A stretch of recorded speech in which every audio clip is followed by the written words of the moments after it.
മക്കളെ, ഈ ഒഴുകുന്ന ഗംഗയ്ക്ക് ഒരു കഥ പറയാനുണ്ട്. അഹങ്കാരം കൊണ്ട് വിവേകം നശിച്ച മനുഷ്യർ കത്തിയെരിഞ്ഞ കഥ.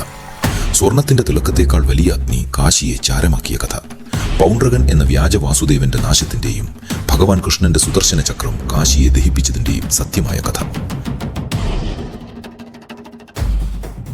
ഒരിടത്ത് പൗണ്ഡ്രകൻ കയ്യിൽ മരത്തിന്റെ ചക്രവും പിടിച്ചു അവൻ നടന്നു.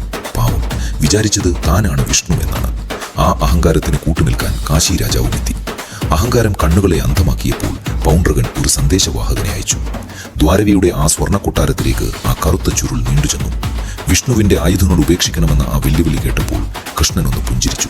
കാശിക്ക് വിനാശകാലം തുടങ്ങിയത് ആ പുഞ്ചിരിയിൽ നിന്നായിരുന്നു. പക്ഷേ ചക്രം അത് വെറുമൊരു ആയുധമല്ല, അത് കാലത്തിന്റെ വിധിയാണ്. പൗണ്ഡ്രകന്റെയും കാശി രാജാവിന്റെയും തലയിട്ട് വീണപ്പോൾ കാശി നടുങ്ങി വിറച്ചു. അച്ഛന്റെ മരണത്തിൽ നീറിപ്പുകഞ്ഞ സുദക്ഷണൻ ശിവനെ തപസ്സു ചെയ്തു.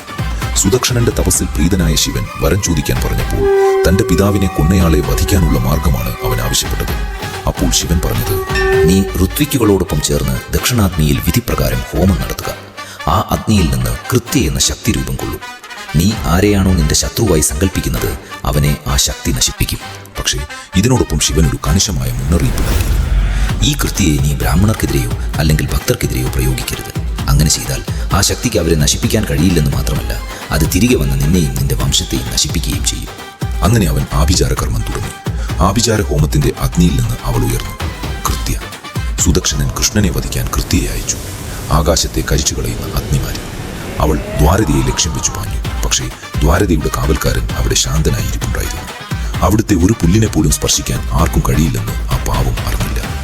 ഭഗവാൻ കൃഷ്ണൻ സാക്ഷാൽ ബ്രഹ്മണ്യദേവനും സർവ്വലോക ഭക്തരുടെ സംരക്ഷകനുമാണ്.